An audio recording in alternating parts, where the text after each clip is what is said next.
बोलो आसान मैया की जय। आज बहुत ही सुंदर कहानी आपको सुनाने जा रही हूँ आसान मैया की। इससे हमको पता चलेगा कि आसान मैया की कितनी कृपा है। आज घर घर में उनकी पूजा की जा रही है।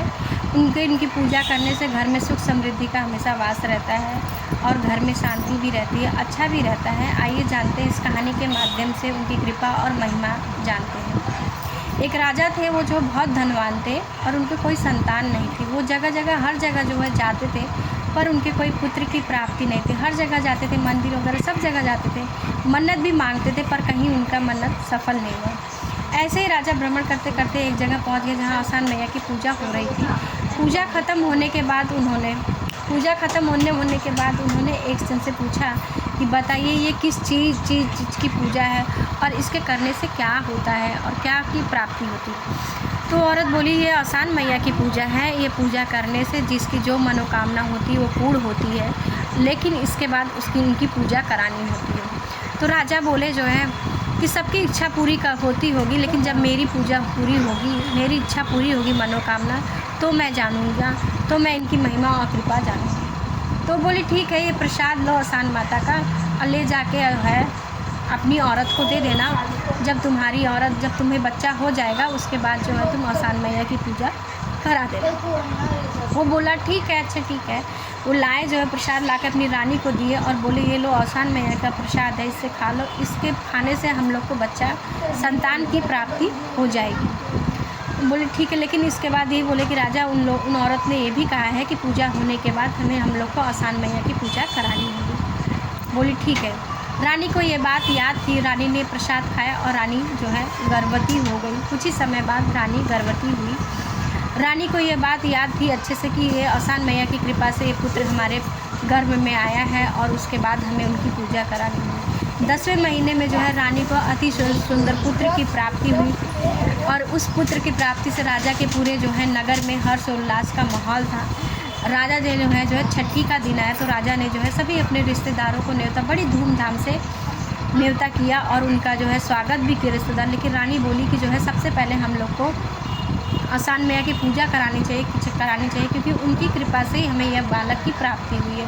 तो राजा ने बोला कि चलो पहले अपने रिश्तेदारों का करते हैं, आसान मैया का पूजा बाद में कराएंगे। ऐसा बोल के उन्होंने पूजा टाल दिया। लेकिन आसान मैया थी, वो जो है ऊपर से सब कुछ देख रही थी। फिर ऐसे से बरही का समय आया। तो बरही का समय आया, फिर रानी ने बोला कि पहले जो है हम लोग आसान मैया की पूजा कराते हैं, फिर बाद में जो है रिश्तेदारों का करेंगे। वो बोले कि नहीं, पहले रिश्तेदारों ने इतना ताना दिए थे, इतना दिन से किए थे कि तो इसलिए मैं पहले जो है चाहता हूँ कि जो है पहले रिश्तेदारों का कर लूँ, फिर आसान मैया की पूजा का बाद में करूँ। जाने दो, अब जो है जब शादी होगी बेटे की तब जो है करूँगी। रानी बोली अच्छा चलो ठीक है।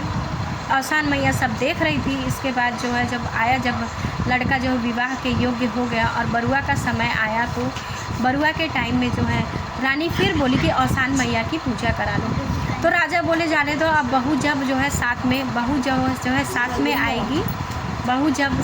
आएगी तब हम साथ में पूजा कराएंगे, बेटे बहू का साथ में पूजा कराएंगे। बोले ठीक है। बरुआ के दिन रानी ने ऐसा बोला तो राजा ने ऐसा कर दिया। रानी के मन में बड़ा ही दुख हुआ कि देखो जिस माँ की कृपा से हमें पुत्र की प्राप्ति हुई जो है, वही राजा आज भूल गए हैं और अपने लोगों की स्वागत कर रहे हैं। जो लोग थे जो ताना मारते थे, अपमान करते थे, उन्हीं के स्वागत में राजा झूठ गए हैं और माँ की महिमा कृपा भूल गए हैं। इतने में रानी जो है उदास हुई, लेकिन रानी ने अपने हृदय से माँ को याद किया। इसलिए आसान मैया एक बुढ़िया के रूप में आई, वेश बनाकर, जो फटे पुराने कपड़े थे, एकदम मलिन वस्त्र में, जिसको देख के सब लोग उनके से दूर भागते थे। और वो जो द्वारपाल लोग थे उन सैनिक लोग से बोली कि जो है जाओ तुम राजा से बोलो कि जो है कि एक बुढ़िया आई है, उसको कुछ आपसे चाहिए, आपसे मिलना जो है चाहती है। सैनिक लोग बोले तुम राजा से क्या मिलोगे, राजा तुमसे मिलेंगे नहीं, तुम्हें जो चीज़ चाहिए, कपड़ा, खाना पीना सब यहीं पे है, आप यहीं से लेके अपने घर को चल जाओ। बोली नहीं, वो बुढ़िया जिद करने लगी मुझे राजा से मिलना ही है। तब राजा के पास सैनिक लोग आए, बोले एक बुढ़िया आई है, ऐसे हट कर रही कि मुझे जो है राजा से मिलना है। तो राजा से मिलना है तो राजा ने कहा कि तुम्हें उस बुढ़िया को जो चाहिए दे के हटा दो।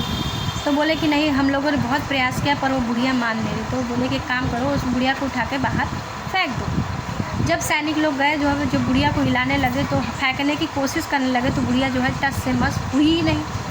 बुढ़िया में मतलब वो तो साक्षात आसान मैया का रूप थी, तो उनको कौन हिला सकता है।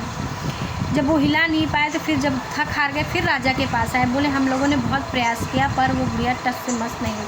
राजा को बड़ा ही क्रोध आया, वो बोला कि जो है तुम लोग एक बुढ़ी औरत को नहीं हटा सकते तो क्या कर सकते हो, मैं तुम लोग को कितने दिन से पाल रही है, इसी दिन के लिए तुम लोग एक कार्य भी नहीं कर सकते हो। तुम लोग अच्छे एक काम करो, उस बुढ़िया को मेरे पास भेजो, मैं उससे एकांत में मिल लेता हूँ। जब बुढ़िया आई और एकांत में मिलने के लिए राजा से बोली कि जो है कि तो बुढ़िया राजा जो थे बुढ़िया के ऊपर भड़क गए, बोले जो तुम्हें जो चीज़ चाहिए था वो बाहर थी, खाना कपड़ा वस्त्र जो चाहिए था लेके आप वहाँ से चले जाओ, तुम्हें यहाँ आने की क्या आवश्यकता थी। तो बुढ़िया बोली मुझे और भी कुछ चाहिए राजा, कुछ दोगे। बोले मैं तुम्हें जो है और कुछ नहीं दूंगा और ना ही मेरे पास समय है तुमसे बात करने के लिए, तुम यहाँ से चली जाओ। जब आसान मैया को ऐसा बोला तो उन्हें बड़ा ही क्रोध है और बोला कि जब इसको बेटा नहीं था तो ये दर दर भटकता था, जब मैंने इसको दिया तो जो है आज ये भूल गए, इसके अंदर घमंड आ गया है और मुझे इसका घमंड तोड़ना पड़ेगा।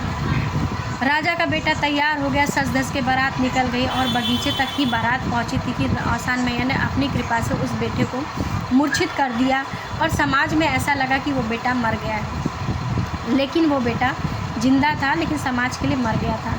फिर वो राजा जब देखा कि उसका बेटा गिर गया, फिर आया, वो रोता गाता तड़पते हुए रोने लगा, बोला मेरा एक ही बेटा था और मेरे बेटे के विवाह के समय ऐसा हो गया है, मैं कितना अभागा हूँ, पहले जो है मेरी जो है यहाँ पे चिता जलनी चाहिए, फिर मेरे बेटे की। रोते रोते राजा जो है बेहोश हो गया। इतने में आसान मैया को दया आई और फिर आई, वो उसी बुढ़िया के रूप में आई और किसी पास वाले को बोली कि बेटा ज़रा जल ले आओ, तो वो जल ले आए। आसान मैया ने उसके ऊपर जो है छिड़का तो राजा को होश आया। राजा को जब होश आया तो राजा बोला जो है कि आप कौन हो। तो बुढ़िया बोली कि मैं वही हूँ बेटा जो तुम्हारे घर में आई थी, बताओ तुमने कोई मन्नत मांगी थी। तो बुढ़िया बोली कि नहीं, मैंने कोई भी मन्नत नहीं मांगी थी, मैं कोई मन्नत नहीं मांगी थी। और तो बुढ़िया बोली ज़रा फिर से बेटा ज़रा दिमाग पे जोर डालो, तुमने क्या कोई मन्नत मांगा था। तब वो बोला कि हाँ मुझे याद आया कि जहाँ पे एक जगह पूजा हो रही थी आसान मैया की, वहाँ से मैं दाना ले आया था, प्रसाद उनका ले आया था और अपनी पत्नी को दिया था, जिसकी वजह से मेरी पत्नी गर्भवती हुई और जिसकी वजह से बच्चा हो। तो बुढ़िया बोली अच्छा बताओ क्या तुमने वो पूजा कराया। तो बोला नहीं, मैंने पूजा नहीं करा था। आसान मैया अपने रूप में आ गए और बोली अपने अगर बच्चे का जीवन जान चाहते हो तो तुम अभी कभी 7 सुहागिन बुलाओ और यहीं पे मेरी पूजा करो, और जब मेरी पूजा करोगे तभी मैं आपके बेटे को प्राणदान दूंगी। तो राजा उठा, 7 सुहागिन बुलाया और जो है जंगल में पूजा किया। जैसे ही आसान मैया का पूजा खत्म हुआ, सब लोगों ने प्रसाद लिया अपने घर में, वैसे ही राजा का बेटा उठ के खड़ा हो गया। सब लोग जय जयकार करने लगे, बोलो आसान मैया की जय। आसान मैया की कृपा से फिर उनका बेटा गया, विवाह करके आया अपनी बहू के साथ, आराम से दोनों जो है सब लोग खुशी खुशी रहने लगे। और तभी से जो है राजा जो है हर समय जो है आसान मैया की पूजा करने लगे। बोलो आसान मैया की जय। जैसे राजा के ऊपर कृपा करना वैसे सबके ऊपर अपनी कृपा दृष्टि बनाए। बोलो आसान मैया की जय।